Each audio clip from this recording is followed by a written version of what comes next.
Hello everybody, welcome back. Today as well we have got you another video. In this video I'll show you how you can see private accounts photos on Instagram.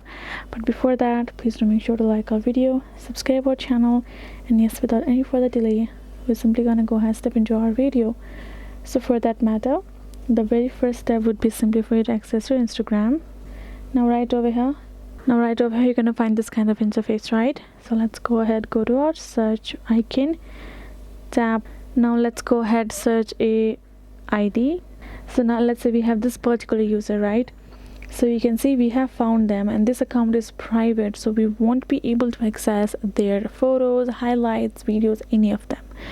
The thing is, it just depends on them. You cannot check out a private account's information. It is private for a reason.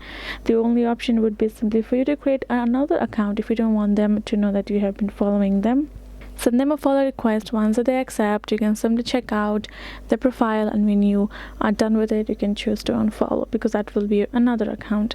So you can still check out followed by right over there, but there is no other way for you to do so. So hope this video was helpful to you all. Thank you so much for watching. Yes, I'll see you guys in our next video.